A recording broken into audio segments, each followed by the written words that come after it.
What up, Pittsburgh Steelers fans? Matty P, Shannon White, another episode of Steelers Global Perspective. However, Shannon, you pulled a few strings and you got us a very special guest for today's show. I don't want to leave him hanging in the green room. That kind of sucks. I hate when shows do it. But I'm going to bring him in a sec. I just want to ask you, my man, how you doing? I'm doing great. This is just a dear friend and my podcast partner from Pump Your Brakes podcast. And he's very knowledgeable like you are about the college prospects. And we have such great draft discussions. I thought this would be a perfect opportunity to have him on. But before we do, I wanted to mention that I know it's been a rough week for you. You've had a lot going on. It's draft week. You're extra busy, but you also lost your uncle. And I wanted you to know that send my condolences and that you've been in my prayers. And I admire you for trying to, do all the stuff you do here for Touchdown Under, even though you have all this going on. I appreciate that. Yeah, it was a different family member, but yeah, it was pretty. Yeah, it's a busy time, but it's a draft time. It's always good to talk Steelers. This family member actually played professional sport in Australia, and like equivalent to like our version of like the NFL, and was very big at the club. So it was very interesting to be involved in their funeral process and see what the club did to support and talk about family and commitment. And I sat there a lot of hearing from the representatives from the club and the general manager and the ownership group and them talk about it. And I was like, there's a lot of parallels with the culture that exists at the Steelers. So I was thinking about Steelers a lot, actually. And it was interesting. But I appreciate it very much. And with that, we're going to make a big, warm welcome to the Steelers Global Perspective. I mean, I'm in Australia. Shannon's in America. This guy's in America. It is truly the Global Perspective. Why is it Global Perspective? Not just we're located. Mike Tomlin talks about a global perspective being macro insights, and that's what you're going to get from the three of us. Welcome, Shawn Big G, absolute legend when it comes to knowing Steelers. Welcome to the Steelers Global Perspective. Thanks for coming. Man, thank you, man. Thank you, man. Now, listen, it wouldn't be a show with Big G on unless I show a couple of signs. So all your viewers, all your listeners, everybody out there, listen, man, get them algorithms up for this show, man. I've watched it several times way over here across the pond in America, and I think it's one of the best Steeler podcasts out there right now.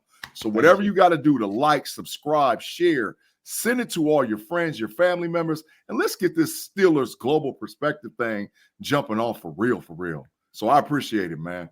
Big facts. That's what I'm going to say. Big facts. Big facts. Well, I got that coming later. I got big facts coming later, So, today's show, for listeners out there, we are going to do something a bit different. You're hearing a lot of different NFL and Steelers shows talk about like favorite prospects and the position the Steelers need to draft or don't need to draft and trade up and trade back. All that stuff, that's all good, but you've listened to that for weeks. We're actually going to we'll crack into some overall draft news first, but the focus of this show is going to be giving you a round by round focus on who are our favorite players, perhaps even who are some of the players we don't like, and why do they fit what the Steelers need to do? And where's their draft stock currently sitting? Because there's guys, right now, guys like JJ McCarthy was considered a second or third round guy. Now he's in the first round. But even then, you're starting to hear the narratives 3 days out from the draft. Is he really worth the first round pick? So everything in the draft cycle goes in spins and roundabouts. Some guys go up, some guys go down. Some guys do well at the combine, some guys don't. Some guys are injured, some guys do well at pro days, all those different things. So it's really interesting to do this sort of draft stock round by round, a couple of days out from the draft by the time this goes live, probably about 48 hours. But I know in talking to you both, there's a little bit of news you're hearing. I think, Shannon, you had an interesting perspective on one of the cornerback prospects in round one. What are your, feelers out in the league telling you? When we did our Steelers hangover on Monday, Dave Schofield, he mentioned that hearing a lot of teams interested in that 20th pick. So, that gives Steelers some options. So I was excited to hear that because I believe Omar Khan he's a maestro and he's going to play the board. Well, this evening, we start seeing that the Steelers are supposedly talking about moving up to 12 because they want Quinyon Mitchell the cornerback from Toledo, and he's my consensus #1 corner. Yep. He was one of the guys that I called a perfect fit for the Steelers, and I understand. I thought the only guy I said I would trade up for would be Talisi Fuaga, right tackle out of Oregon State. But Quinyon Mitchell, he is a great prospect as well. So I wanted to see what Charles' opinion was about that rumor. Well, you know, Shannon, for all the listeners and all the people that's watching this live on YouTube or wherever you're watching it, I'm about 70 miles away from Toledo, Ohio. Literally. Like I'm literally 70 miles, sitting right where I'm at, about 70 miles. And that has been the talk of the town in this Northwest Ohio region about Quinyon possibly being a Pittsburgh Steeler. It's been on all the local news affiliates and all whatever else they're saying. Quinyon is the guy.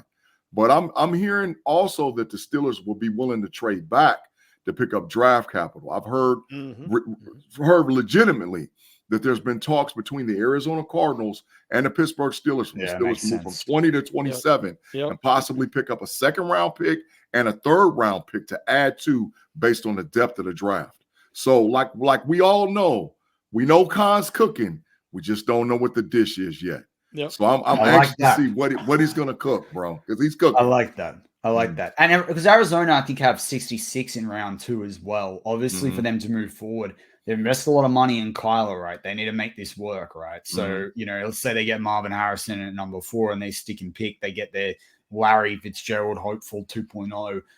What you can then go do with 20 makes a big difference, particularly if they need to go get a lineman. Because, they got Paris Johnson there. There's a few other holes on their O-line. So they need all the roster building they can get. But, I mean, to pick up 66 and to have, 2 second-round picks, 2 third-round picks, maybe get a third round from Arizona, suddenly you're looking at 6 picks in the top 100. That is how you draft and you build through the draft, right? Shannon's been saying all draft seasons, let's call it mid-January to now, the Steelers, the more players they get in this draft, the faster the rebuild, right? And in the top 150, top 4 rounds kind of thing. So it's some exciting news, definitely, that's going on. I think Quinyon Mitchell as well. Obviously, Steelers drafted Deontay Johnson out of Toledo. They've drafted other players out of Toledo as well. But Steelers aren't afraid about Toledo. Steelers aren't afraid about the MAC either. So I think they like Mac. They like your Mac guys. I like Ben Mac Roethlisberger. right? Ben Roethlisberger right off the back. Miami. And guess what? I don't know if y'all know this. Ben Roethlisberger's from my hometown where I'm sitting at right now. I'm in Lime, Ohio. Ben Roethlisberger was born and lived in Lime, Ohio, and moved to Findlay, which is about 25 miles north of me. So, I hear the news about all whatever else. That's where Big Ben's from, and that's where I'm at. So, yeah, of course, they love Mac. They love the Mac. That's it. I love them. I'm loving it. So I love it. I'm loving when I go through the draft prospects now. I actively look at the guys from the map as well, right? I'm looking in there. Who's the sneaky picks that everyone's out on? But let's crack into what we want to do in today's show, because maybe we can get the picks we don't like as much or we think are overrated as well. Shannon and I did a little bit of that a couple of weeks back, but things have changed, and I want to get your perspective, Big G, on that. So I want to kick off round 1. If you're Omar Khan, the guy might require trading up, maybe requires trading back. We don't talk necessarily about what those packages are. But round 1, then I hand it to you first, Shannon, and then we'll go Big G, and then I'll share mine. But Shannon, if you're Omar Khan, it doesn't matter necessarily where you're going to pick in the draft, and you can pick one player in the first round. Who are you picking? Well, obviously there's, 3 incredible receivers at the top. And well, the Steelers need a receiver. And also I'm not interested in any of the quarterbacks. The cornerbacks, Quinyon Mitchell, I really like him, and Teron Arnold. Yeah. Either guy I'd be thrilled with. But if I could have one guy, and everybody knows one guy, it's Talisi Fuaga. Yeah. The Steelers, if they can finally settle this offensive line, everything's going to play off of Arthur Smith's offense, off of their ability to impose their will, run the ball effectively, set up play action. That offensive line has to be better at 2 positions. And to me, I think Fuaga is a generational player. I think he's going to be a perennial Pro Bowler, so that would be my choice. I love it. Got it. I love it. What about you, Big G? So Shannon, I agree with you a lot. There's probably 5 guys that I targeted that if they land with the Pittsburgh Steelers, I'm going to be thrilled, right? But we're talking hypothetical. So this is like, okay, in a perfect world or a dream world, who would I get?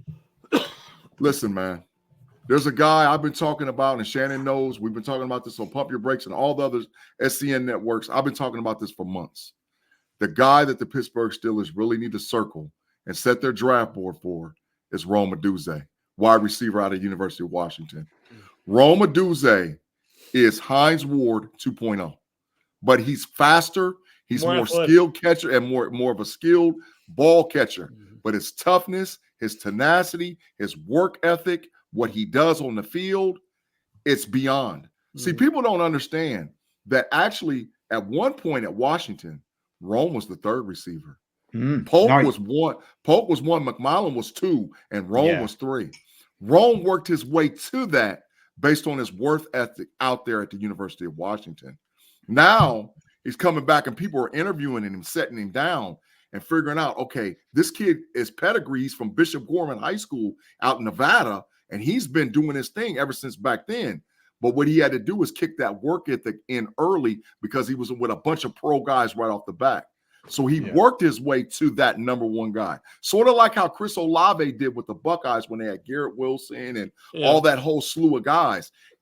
Olave became the guy.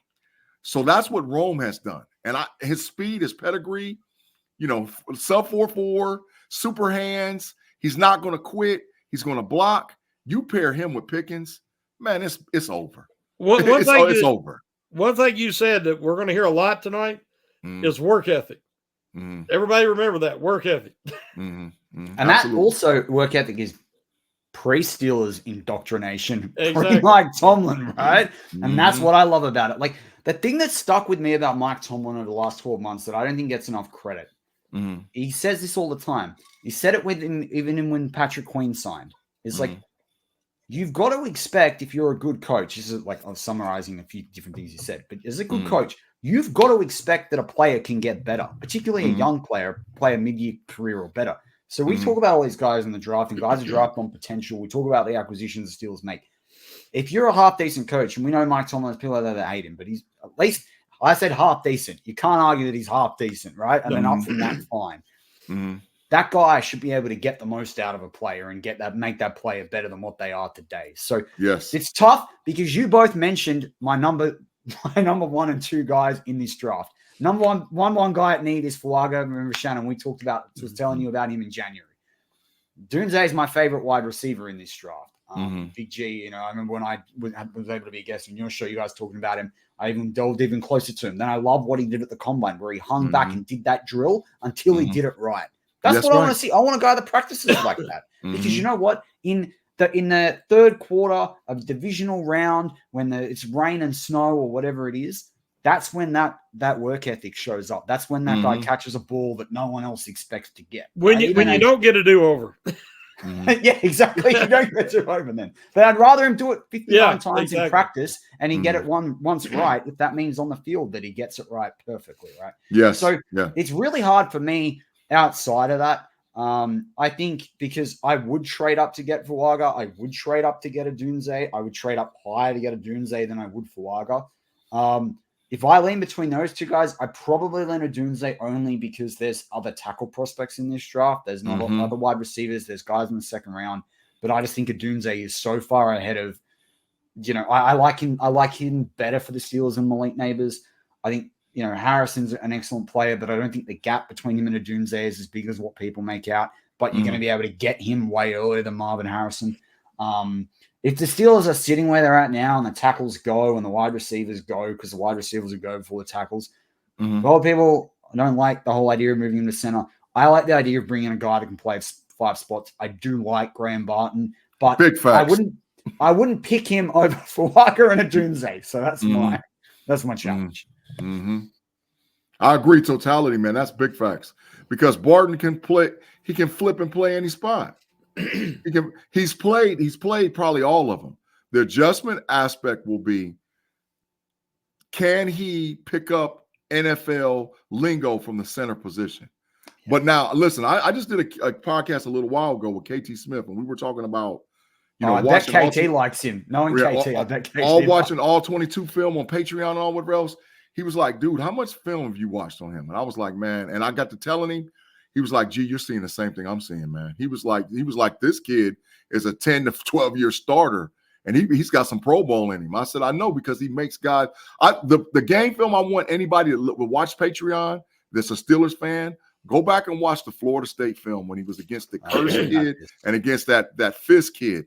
Man, he destroyed them, man. He destroyed, like, it wasn't even, he would have got an A+ grade just for that one game film alone, because it was ridiculous. And those are two guys that possibly are going to go in the first round. So, yeah, he did an interview with Move the Sticks in the last 24 hours, and like they did it as if he was doing a draft visit. And they asked him tell us about your leadership skills, because if you get drafted as a center, that is a leadership position. It doesn't matter what age you are. You have to show leadership. And he said, and this, I know this isn't snapping the ball. I know it's not like what he did on game tape, but this is what he said. He said, he was very sure of himself. He said, look, I'm not the guy that's going to give the speech that's going to be on Remember the Titans or some other sort of movie. That's not the leader I am. I'm someone that leads by example. He said, at Duke, we took the program from like, I think it was like 4-9 or whatever it was, into like 9-4 and 8-5 and all that sort of stuff. It's like, that was a thing that I wanted to be a part of. I didn't leave. So the second thing, we used to have no sweat. I think it was no sweat Fridays, where they do the run through with practice, and it would all be like really like just walk through, what you're doing, all that stuff. He goes, nah, that's not how I did it. Like I a couple of weeks into in my last couple of years, it was like running. We were working up a sweat.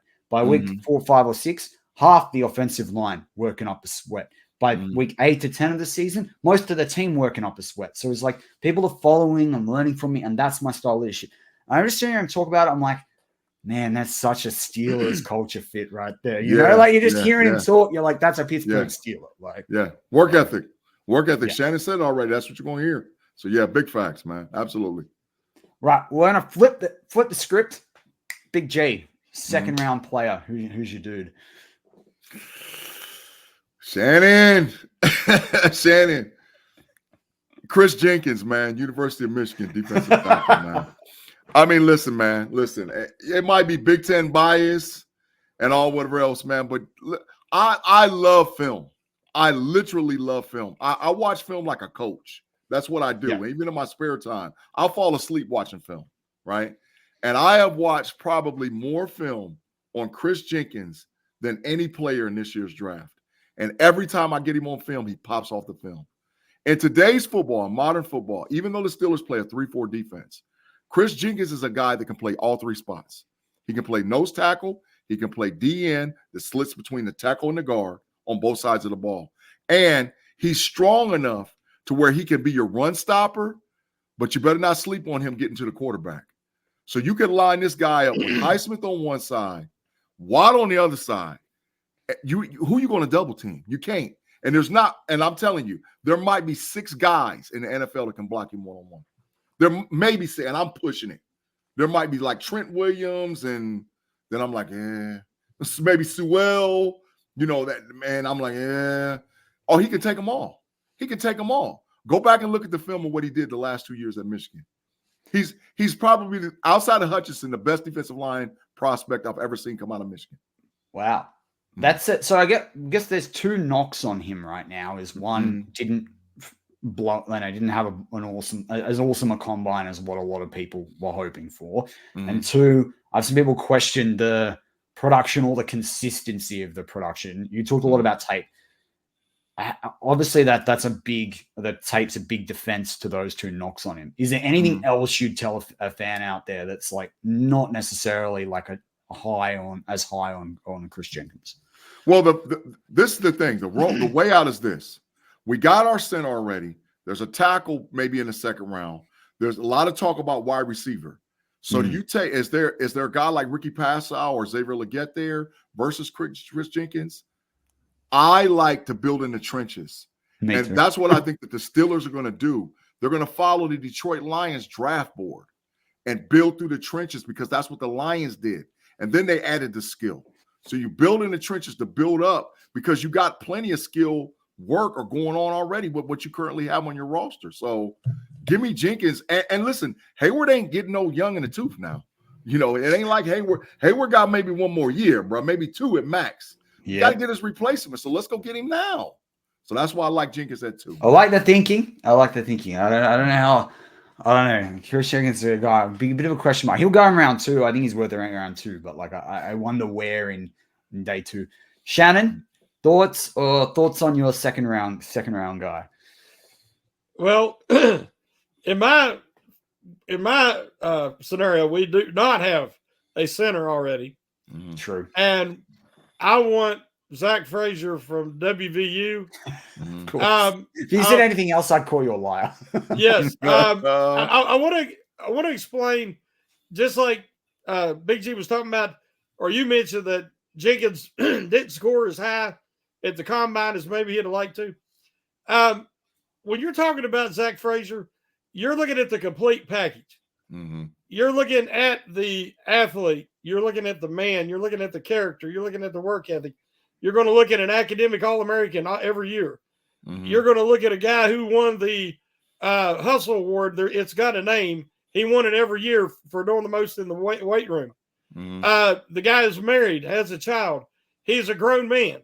Mm-hmm. He is, if you've seen the movie Armageddon, when Bruce Willis has got to push that button, and they're like, we got to turn around and go back. Something's wrong.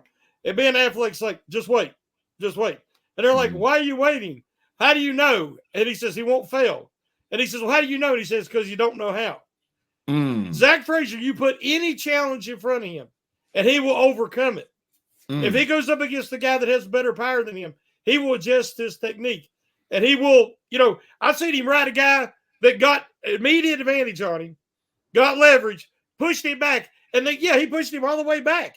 But he also pushed him by the quarterback, and Frazier stayed between him and the quarterback and took him and pancaked him behind the quarterback. So, yes, he lost initial leverage, but he never give up. It's the fight, the fight and the character of the man that he will do whatever to get better. Jerry Rice come in the league. His first year, he led the NFL in drops. He looked like he could be a bust. And nobody outworked Jerry Rice. And we've seen the results. All the greats had an incredible work ethic. And there is nobody in this draft class. I will guarantee you this right now. Nobody in this draft class wants it more than Zach Frazier, and nobody will work harder than Zach Frazier. You give me 11 of them guys on offense, and I can win the Super Bowl. So, to me, there is – I mean, I would even take him late in the first. I would even take him at 20 if I'm going to miss him. But for the best value in the second round, I would love Zach Frazier. I like it. You can't argue with that. Like, he's plug and play. Like, you can't argue with that. And I like what you said too, Shannon, in your scenario too, because that's an interesting perspective to put on how he picked these guys. But I think, these are both really good guys. I think the interesting thing for me is you talk Big G about a wide receiver in round 1. Shannon, you talked about tackle 1. I mentioned if either of those guys are off the board, I then not mentioned Barton. The Steelers then, just as much as they need a center and a cornerback and wide receiver, they need a tackle, right? Round 2, you kind of want the tackle in round 1. Round 2, the guy probably best on the board is like a Patrick Paul, probably out of Houston. But I think he's a guy that I have a later in round 2. I think it's pretty hard because I look at throughout, mainly my thoughts when you guys labeled your 2 players are I really like Ennis Rakestraw Jr., but is he a top 50 pick? I don't know. He's kind of like the 55th pick. I really like Max Melton. Is he a top 50 pick? He's kind of like pick 60 for me, right? Maybe a round 3 guy. And so I'd very happily validate him for round 3. I think about wide receiver, because in my scenario, as Shannon said, we haven't picked a wide receiver. I know he's actually lower on Daniel Jeremiah's top 150 than what I thought he'd be ultimately.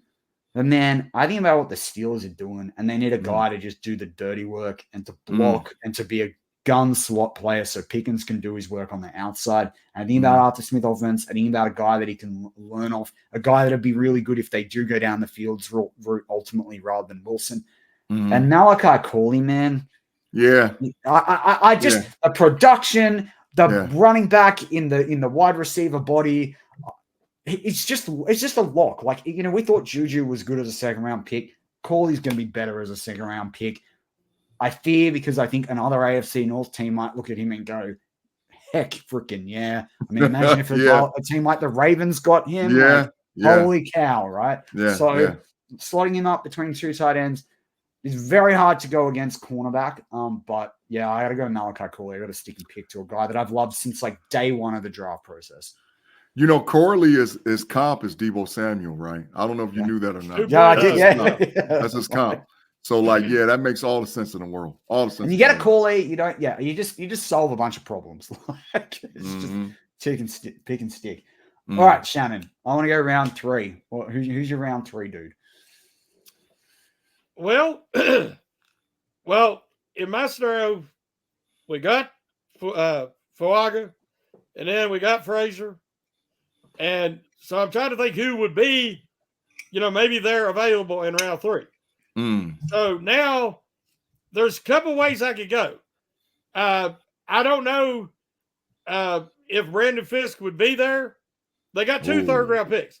So I'm saying the first one.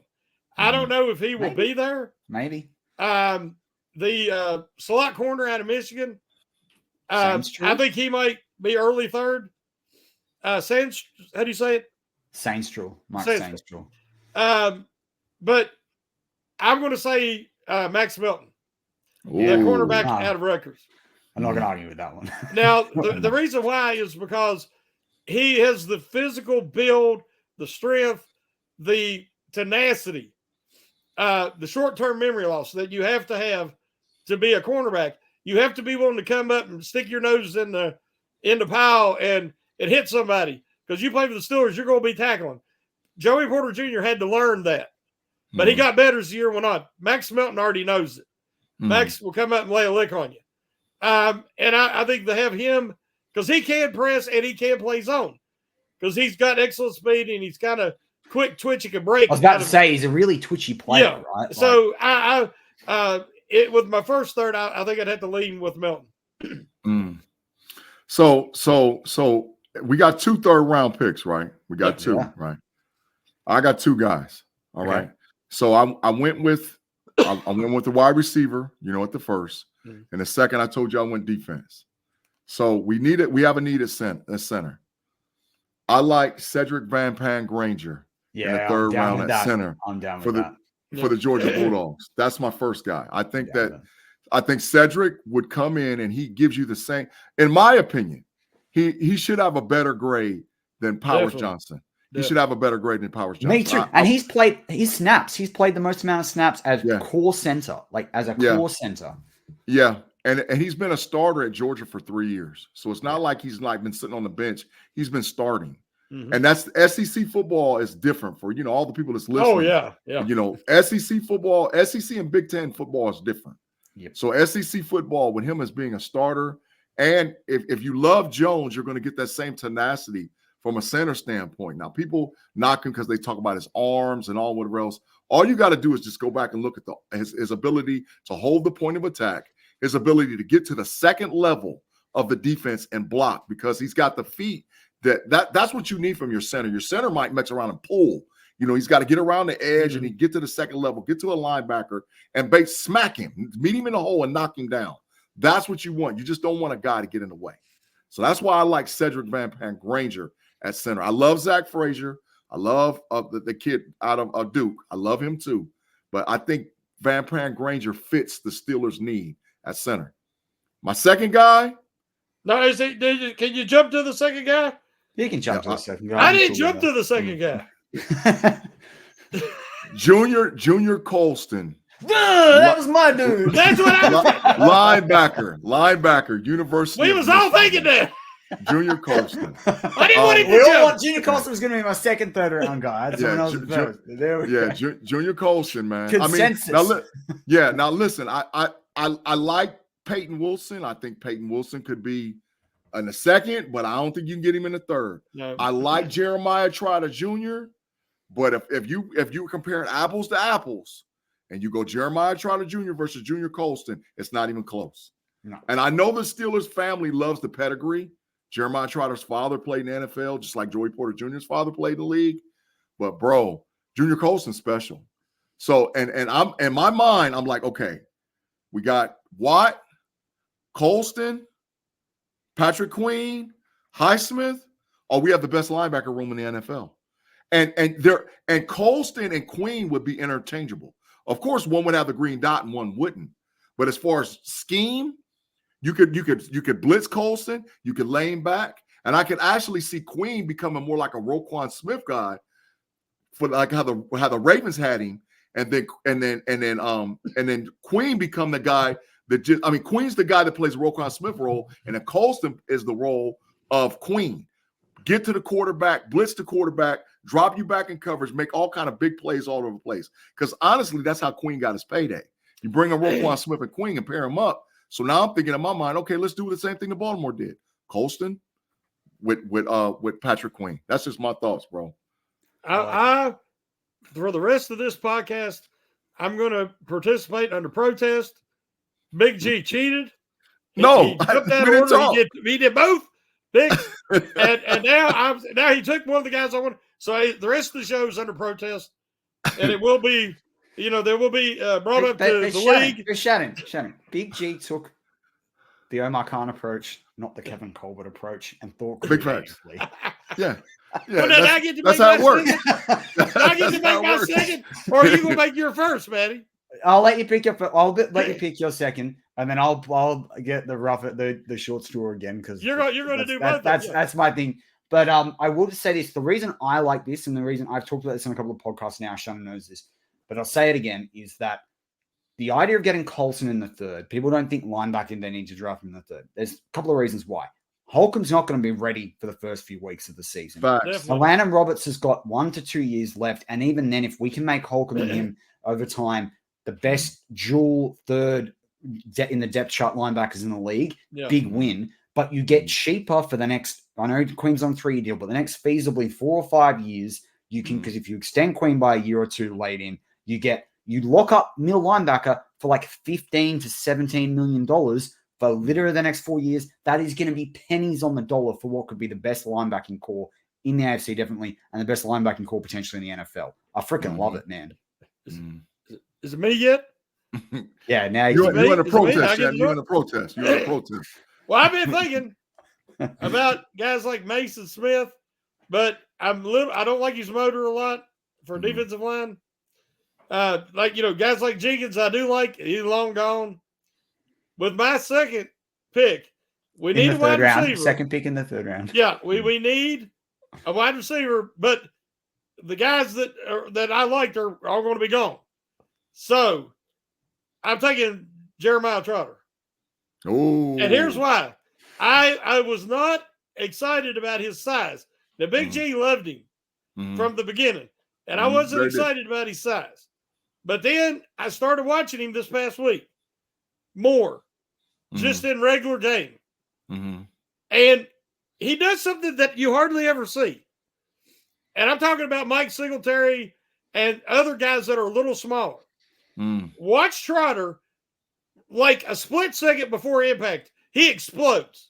I mean, he could be, it don't look like he's going to make the tackle, but then he just explodes into it. And the guy can almost be banged, and he takes him out.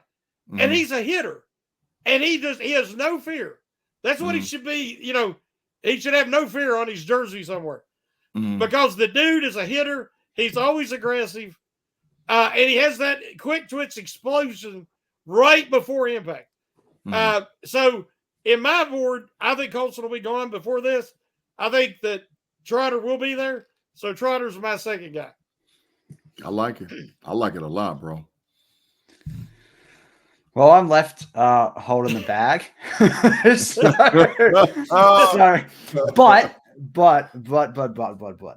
I think this is gonna be fun to try and do this. So, because I remember all your picks now as well. I'm gonna go with a round 3. The amount of people that are so high on Ruka Horoho, right? Because some people out there think people are really high on him because they think they can get his production every play, and I think that is a myth, right? I think that's a myth. I think Fisk's jumped up boards. I think people are really looking at Brandon Dawless and Darius Robinson and the versatility they can provide. They're looking at Chris Jenkins, right? Mm-hmm. Mason Smith's in the mix now as well. Some team's going to really like him, the 5-star recruit. He went to LSU. Like, they're going to ignore the production. They're going to like the size. Who knows where Trevondre Sweat's going to go at this point in time as well. Mm-hmm. Man, there's a part of me that thinks Michael Hall Jr. could be there early in the third round, right? Big Buckeyes. Where my sign at? Keep talking, man. I got to get my sign, man. Now, what I like about Michael Hall Jr., a lot of people are going to weigh him down because he doesn't have the stats necessarily on the page that some of the other guys have. But you draft Michael Hall Jr., who the Steelers really liked at the Senior Bowl, a guy out of Ohio State, a guy that they're happy to draft out of. They got their Ohio State defensive lineman in Cam Haywood. What was it, 11, 12 years ago? Oh, no, yeah, 12, 13 years ago now. You go get this guy who will be 20 when he's drafted and turn 21 in the season, learning under the tutelage of Cam Haywood and sitting there next to Benton and sitting there next to Ogunjobi. I mean, I'm like, even Lowry as well. You've got time to let Michael Hall Jr. develop and work him into the process, and it will look like one of the best third-round picks the Steelers ever made. So, man, I'm picking Michael Hall Jr. out of Ohio State with my first third-round pick. Man, I had an opportunity, man, a while back I was the Woody, my son and my future son-in-law works for the Ohio State Buckeyes. Okay. And I was at the Woody Hayes Center, man, and we walked through, and we were walking through like where they can play electronic golf and all whatever else. Oh yeah, like on the screen, and they have like a little arcade and with a basketball thing that's right off of with an indoor practice facility. And I walked through the door, and he was in there, and I looked at him, and I was like, the first thing I thought is this dude is built just like a Teenage Mutant Ninja Turtle. I love it. I actually love that. He's built just like a teenage mutant. His neck like goes this way, you know. And I was looking at, I was like, and you know, because I'm a big guy, you know, that's why they call me Big G, you know. And I'm looking at him, and then you know we're talking and all whatever else, and then I saw him do something athletically that you don't see most guys his size do. We were in the gym, and I saw him jump up in the air and dunk a basketball, like in the little gym park. And it's not like he's even 6'4", so that athleticism is like like one step, and he jumped in there and dunked the basketball. And then he came down and the ball dropped again, and he jumped back up in there and dunked it again. And I was like, nah, that's freakish. That's freakish, man. So that's why when I said, let me get my sign, Michael Hall Jr., man, go Bucks. He's a beast. Go Bucks. Yeah. I love it. I love it. So you guys talked about Max Melton already. There is a corner that I do like later on that, like, I feel like no one's talking about. And look, he might be there early on day 3. I am a bit of a Josh Newton fan out of TCU, right? And in my scenario, that you guys have picked a couple of the guys, I think out of all of them, like maybe TJ Tampa's there, maybe not. But like, I just like Josh Newton. He played at a good school. He's a good cornerback. He fits all the bills. He tests well. In any other draft, I think he'd be half a round higher than what a lot of people have him at. But it is such a deep cornerback class. I just think he's a guy that like easily straight the third best, if not the second best cornerback on the Steelers like roster right now. Plug and play. He tackles well for me. I like him. He's got good size. He's got good length. He's got good speed. I just think he's just a good prospect. He's a good mid-round prospect. Yeah, I don't disagree. I like TJ Tampa too, man. I don't think he'll fall that far, but that's a name you need to watch out for the Steelers. He might be linked to Pittsburgh, so I don't disagree at all, man. I think the 2 guys you picked are great, bro. They're great. So I'm going to go with round 4 with me first so that my next guy doesn't get picked, who I almost picked in round 3. I'm not falling for this crap again. Now, it's very hard for me not to pick James Williams out of Miami because this guy's a linebacker safety. I call him the box and tight end defender of the draft, right? Hybrid. But I'm not going to pick him because we've all talked about linebackers and whatever. I'm going to pick one of the best pure safeties that I like, who I have a 4th round grade on. And that's Jaden Hicks out of Washington State. Great pick. Now, my justification there, people are like, why does Steelers need a strong safety up there showing Deshaun Elliott? I love Deshaun Elliott. I think this guy is going to be epic for the Steelers. Minka's going to be a free safety. However, there are going to be scheme sets and sub-package where you want Deshaun Elliott playing potentially in the slot, right? Yeah. And I also don't think that you can ever have enough strong safeties. The Steelers had no strong safety for most of last year. And look at how bad that went. And my theory on strong safeties, I think I said this when I viewed on Pump Your Brakes, but Shannon, you hear it from me all the time. The AFC, and particularly the AFC North, are filled with tight ends, right? And some of those teams have 2 tight ends, like Likely and Andrews when we come to Baltimore, Kincaid and Knox when we come to Buffalo, right? I never want to be burnt, which is why I wanted to fix the linebacker. I never want to be burnt by a tight end again or a big receiver, right? Joker with the Browns. I never want that guy getting 50 yards when they play the Steelers. And you need 2 safeties to lock that down. So you pick Jaden Hicks in the 4th round, you lock that down. That ain't a problem anymore. I like it. And that's why I'm going Jaden Hicks. And I think he's an unsung prospect that a lot of people aren't talking about. He'll be a very good pro. 211 pounds. I think he's 6'1" 3/4. Tested well for his position. He's just, again, another, people may call it safe, but just a nice, good mid-round pick that can fill a spot. Doesn't have to be the best guy on the depth chart, but can be a versatile player. I like it. Shannon? All right. Now, I'm in a dilemma. I'm needing a receiver still. And I need you've left it pretty late. Huh? You've left it pretty late for the no. A guy that I was targeting to be a later round receiver is still there. And there's another guy that will probably be there. But I'm thinking bloodlines. So I'm not as high on Brendan Rice as everybody else is. Because they see Jerry Rice, he's going to be like his daddy. That usually don't happen. Yeah. All-time greats, usually their kids are not all-time greats. So I'm going to go with a guy with great bloodlines, but it's sibling, just like the Watts. Luke McCaffrey. I think he's a very underrated and would be a great value in the 4th or 5th round. I'm taking him in the 4th, probably mostly because we need another wide receiver. But remember, Arthur Smith's offense, the number 2 receiver usually averages 40 catches, 500 yards, 2 touchdowns. They don't get a lot of action. So you get a guy in there, let him learn. I can see him hitting them numbers, being that number 2. So, yeah, Luke McCaffrey out of Rice would be my number 4th round pick. I'm not going to argue with that. No.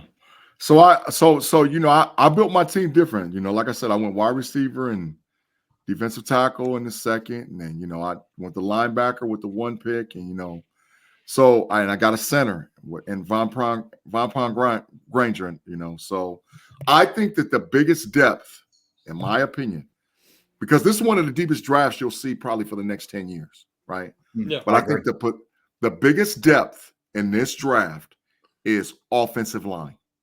You can get value late at offensive line that you've never seen before in the NFL. You're going to get guys that are starters. Yep. So I got 1 starter in Von Prine at center in the 3rd. In the 4th round, I'm getting Blake Fisher, offensive tackle, Notre Dame University. He played opposite Joe Alt. His grades and many of the things that they did through the combine and their individual team workout, he graded just as good as Joe Alt.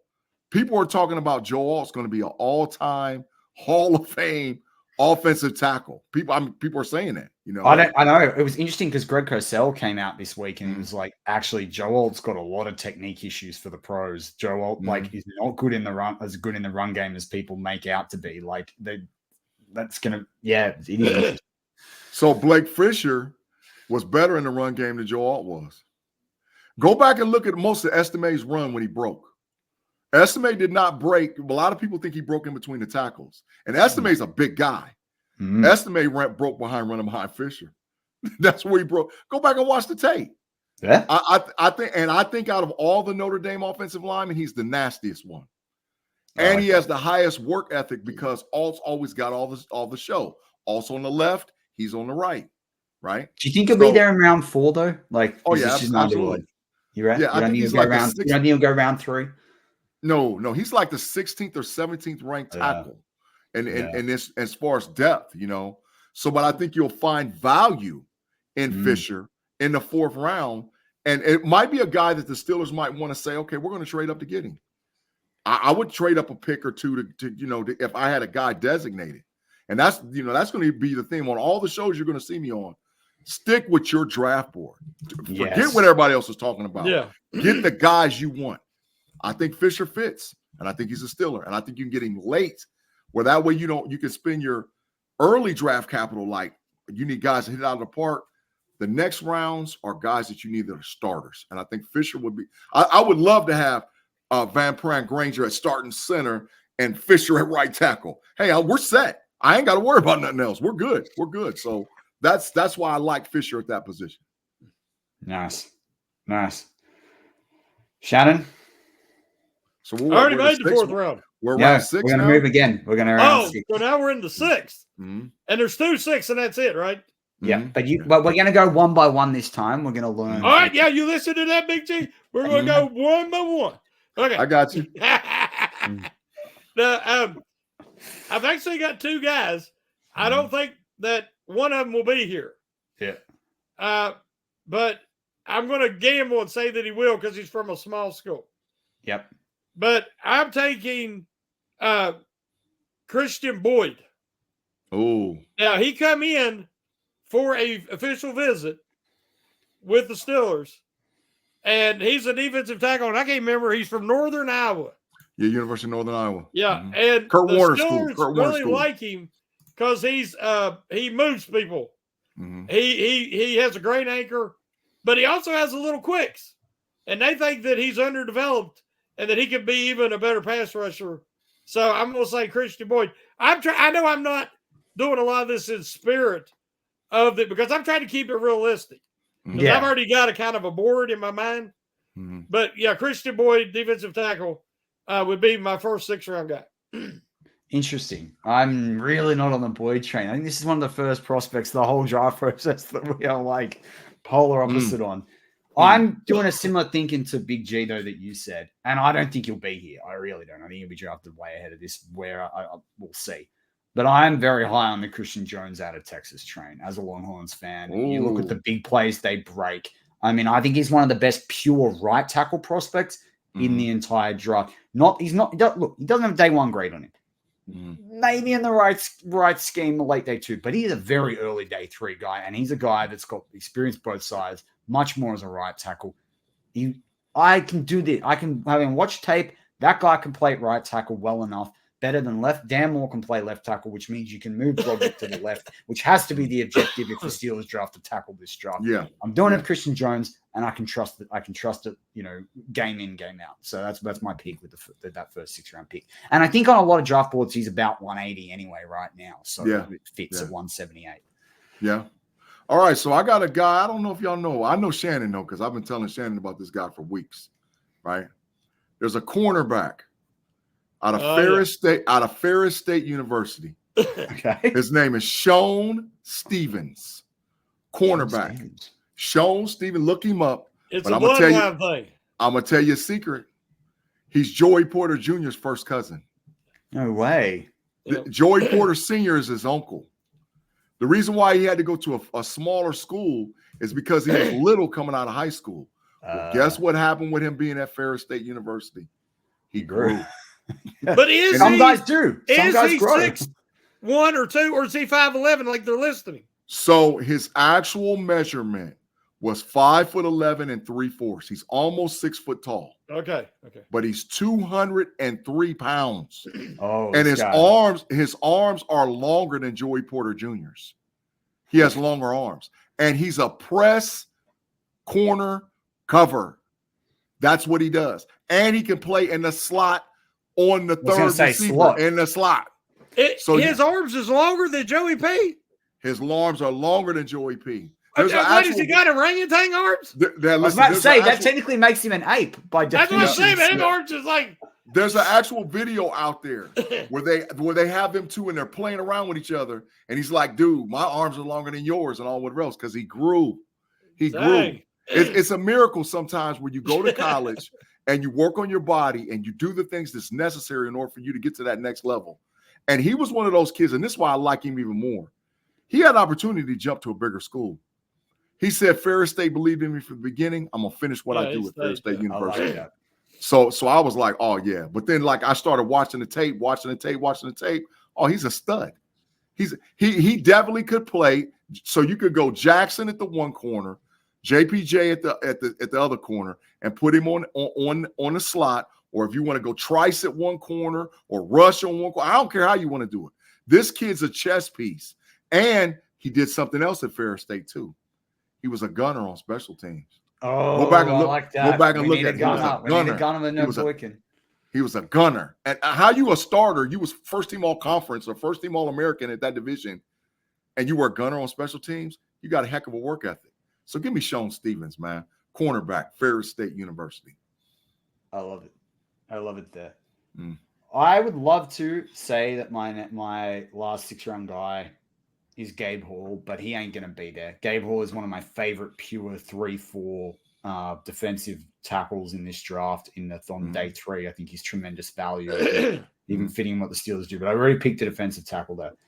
But that ain't going to stop me picking another defensive tackle with the last 6-round pick, right? Yeah. I'm picking Evan Anderson out of FAU, man. This guy, you look at a lot of the grades across defensive tackles. This guy hit the mark. He had a great East-West Shrine Bowl. The fact he played at FAU is why I think it's costing him a round or two in some people's draft boards. You get that guy late, even if you somehow manage to get that guy as a freaking UDFA, man, you're not gonna not like that, man. This guy, I think this guy will project as a better pro than Isaiah Buggs, and look at the career Isaiah Buggs is having now. So, man, I'm on the Evan Anderson. There's a quickness to him that I like for a guy his size. I just think he's a late round flyer. It's hard for me not to pick a tight end too because I think the Steelers need a tight end in this draft. But I'm doubling up at D line. I think there's no one there apart from Benton that's really there for a long term, and the Steelers need to build through the trenches. I picked 2.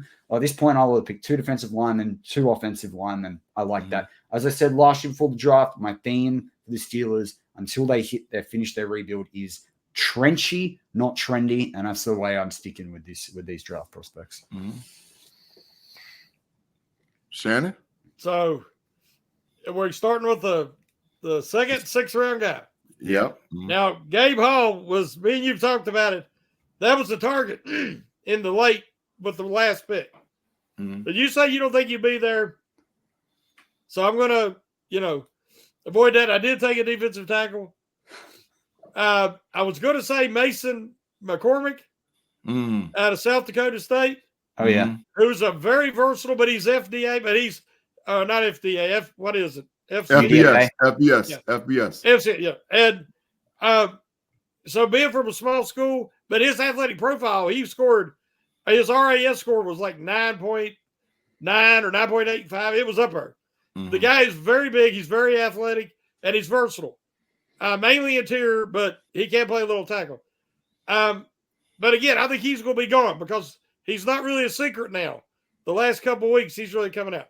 So I'm going to give you the guy that I've mentioned that I really like, and I know him well, is Shannon Beanie Bishop from WVU. Yeah. Now, he's a late bloomer. He graduated high school in 2018. So he's no spring chicken. That's going to knock him down boards. But he ran a 4.39 at the Big 12 Pro Day. He is very feisty. He's competitive. He went up against all the good receivers for Texas and for all the other guys in the conference, and he matched up well. He led college football in pass defense, pass breaks up. He had 4 interceptions. Yep. You're getting great value for a slot corner because he's undersized, but he's so feisty. He's Mike Hilton with much better speed and coverage ability. So you can get him with that last 6-round pick, mainly because of his size and his age. But that would be my final 6th round, and that would finish me up, I guess. And do you know one fact about Beanie Bishop with those? Like, you hit all those stats, Shannon. I had these stats up just before when you were talking about him. You know, of all the college cornerbacks that are in draft eligible this year, I always analyze this by the number of snaps they played. Anyone that played below 50% of the guy that played the most amount of snaps, I discount that because you've got to have played a core number of snaps. He faced the second most targets of any 2024 eligible cornerback with that criteria, 88 targets, and only allowed 48 receptions at 54.5%. And he projects as a slot corner in the NFL, almost the majority of like 80% plus of his snaps this last college year were played at outside corner, not even his true position. So, Beanie's a really interesting prospect. And, of course, he had a Steelers visit. Yes, and he is very competitive and very feisty, and he will tackle. Yep. And like I said, you put him in his natural slot position, and I can see him really excelling. Mm-hmm. So I guess it's on me. I'll make the last pick for the 6th round. Make the last pick for the 6th round. All right. So last year, we got late in the draft. We got Corey Trice. We got Spencer Anderson. Both of those guys might definitely play downs for the Steelers in the near future. I can see Corey Trice playing faster than I could see Spencer Anderson playing. But Spencer Anderson is going to be a valuable backup position player for the Pittsburgh Steelers because, once again, you have versatility. All right. So there's a guy I've been sitting on, and I'm like, yeah, you got to do it, especially based on one position I don't know if most Steeler fans are looking at. I want a quarterback, and I want a quarterback late, even though we have 3. Yeah, I agree. I know we got Allen. I know we got Wilson, and I know we got Justin. I want Joe Milton. Yeah, I like it. Tennessee. Joe Milton has the strongest arm that I've ever seen in any combine ever. His arm's stronger than Josh Allen's. I've seen him throw the ball 70, 75 yards. Go back and watch the combine. Yeah, I know that's the Underwear Olympics, but then go look at Tennessee's offense. The issue is that at Tennessee, they played probably 75 to 80% of the snaps in shotgun formation. And the wide receivers set up outside of the hash marks. So what they do is they run 4 wide. They run that crazy offset 11 personnel, where they run 1 running back 4 wide, and they get them crossing routes and all whatever else. Joe had the ability to get the ball anywhere on the field. The issue is, can he transition to the NFL and take snaps under the center and have the footwork that he needs to do to sell play action? Because if you got a guy, if you can develop him and he can sell you play action, oh man, you might have a steal. You might have because even though we got Justin, even though we got Russie, I look for Russie to be one and done. I look for the Steelers to sign Justin to an extension. Who's the backup? Joe Milton. So you take him, you sit on him for a year, you give him an opportunity to learn and grow. Russie's a perfect guy to help him with that. And through that process, you might be able to get a steal where you develop the guy that's going to be a serviceable backup quarterback for 3-4 seasons. So I love Joe. I think Joe. You know what I think about it like? I think about the analogy is like, it's not quite like a 12-hour slow-cooked brisket. It's kind of like really good beef jerky, right? You need to like overcook it, right? But it's all about the salt and the seasoning that you put on it, right? That's what I think. Joe Milton's like the beef jerky pick for the Steelers. Yeah, it is. And I think he'll develop. Tomlin, people can say what they want to say about Mike Tomlin. But from a quarterback standpoint, he's not done that bad with developing guys. It's just he couldn't have anybody because Roethlisberger was there forever. But look at some of the guys that came in. Not Mitch Trubisky. I'm talking about guys that he wanted, because there's rumors out there he never won a KP8 anyway. But I'm saying like the guys that he really liked and brought in. Look at Josh Dobbs. Joe, who is another Tennessee quarterback. Joe Milton is light years ahead of Josh Dobbs as far as a prospect and being able to play in the NFL and deliver the ball from the pocket. So I like Milton a lot, man. I think Joe will fit. I like it. I like it. Well, almost hitting that hour mark. I'm gonna throw another question to everyone. You've got to say your favorite prospect in round that someone else picked, but it can't be Junior Colson because that was a consensus pick for us all, right? Yeah. So Shannon, which one of mine or Big G's picks, and obviously you can weight it based on the round that we picked him. Who's the one of the prospects that you didn't get to pick that you would have loved to have picked had you got the chance?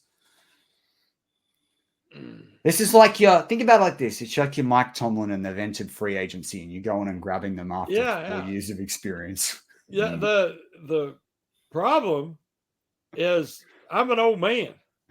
and I forget who I'll pick too.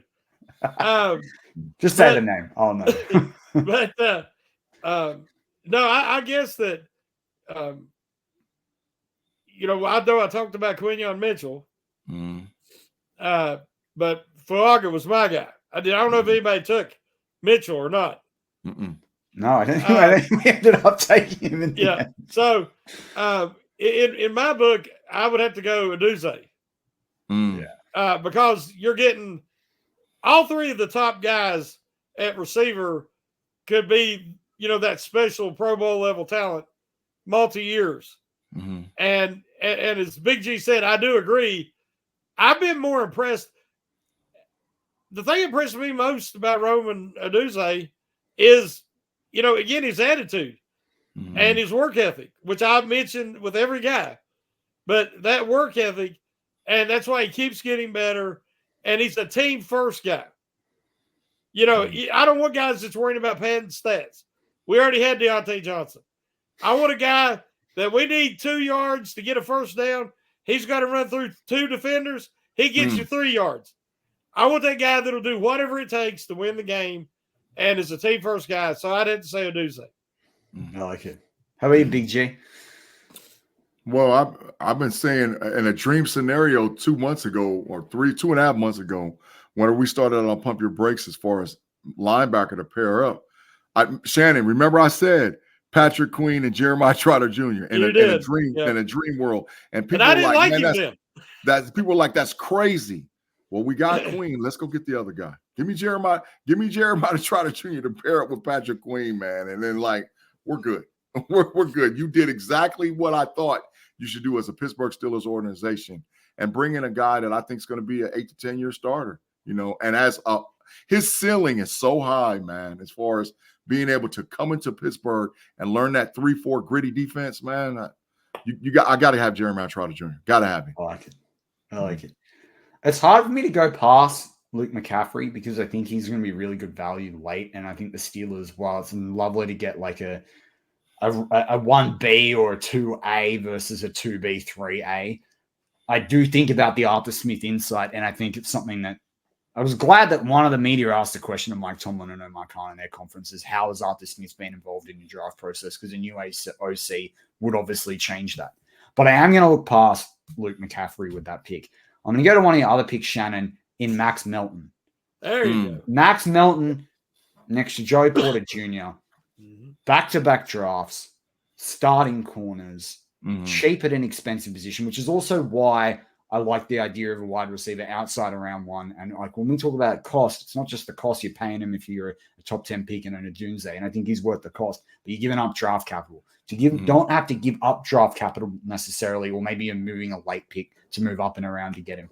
To go get a Melton and to go get a wide receiver late, you're not giving any, the cost of that is cheaper, or maybe you're using a future pick to trade up to move that, or to trade back in to get the guy because they're fallen. I really like that. But Max Melton, make that defense, lock those corners down, man. We're fixing linebacker. We're trying to fix D-line, fix corner. That's the weak spot right now. And if you fix that, you ease the pressure up on the offense as well. Or you give the offense a chance in the first few weeks to get humming. Because let's face it, this team is going to win games in the first quarter of the season, not based on the offense. They're not going to be ready. They're not going to be good to go. It's going to be based on the defense that's going to feast on other offenses that aren't ready to go. It takes a rhythm. And you play very different preseason offensive football to what you play the first 4 weeks of the season. So it's going to be very different. Steelers go hard at defense, go fix corner, get cheap at corner for the next 4 or 5 years. I love it, man. I love it. But with that, I think we might wrap it up. But a massive thank you to Shannon doing it out of cycle. Massive thank you to Big G for joining us and being part of this. And you guys recorded this very late your time as well. So I just appreciate being able to talk Steelers with you guys. It's been epic. I absolutely love it. For listeners out there, we will be doing a live stream all through day 3 of the draft. We will be doing a live stream on day 2. That might be with Mikey D. On day 1, we will do a pre-show. Shannon and I will be on that. Big G was invited to that one as well. Email invite coming to you, Big G. I will do a reaction video to the pick, and then we'll be doing live on this channel after that first round pick with a couple of guests. A couple of them might be on with me right now. But that's what we're going to do across the 3 days. Plus, there's going to be a little bit more. There's a couple more shows to come between now and the draft as well. But it's a big 48 hours leading the draft. It's all the hype. It's almost here. And then in the next 4 or 5 days, we're going to have a bunch of new Steelers players to go dissect and try and fit in, and what are they going to do and how good do they look. I will say this, though, out there, Steelers fans. Everyone's going to be really happy with some of the picks. And then some of us are going to be really disappointed or critical of some of the picks. But we've got to trust the process because we're all really critical the first few days, like we are every year of free agency. And look at the free agency period the Steelers had, right? So A+. I think that the mindset I'm going into this draft process is like, I trust Omar Khan that there's method in the madness. Right? So let's just see what he produces at the end of the day. But I'd just like to say again, a massive thank you to Shannon and Big G for making this podcast and doing an hour and 15 minutes, covering such depth in all the prospects. I can't wait to continue talking Steelers and draft with you guys. Thanks again, man. I really appreciate it. And thanks again for the opportunity, man. You know, it's late, but man, I'm on air in Australia, man. I'm doing the thing from Sydney. So Sydney gets a taste of Big G. So I appreciate it, man. I appreciate it for sure. Bro. And for you guys, obviously Shannon, you can find Shannon on Us for Still Globalist Perspective. You can find him on The Hangover on Still Go Network. You can find his articles on Fan First Sports. You can find him on Pump Your Brakes. He does with Big G. Big G does Pump Your Brakes. He does the Homies. He does this as a Homies Encores or Extra Time. I always get it mixed up. It's called Homies Overtime. It's on Steel Curtain Network. Hey, can I tell the listeners about a show that I got that I want them to check out? Yeah, go for it. Pump your stuff. I don't care on this channel. It's all goodness.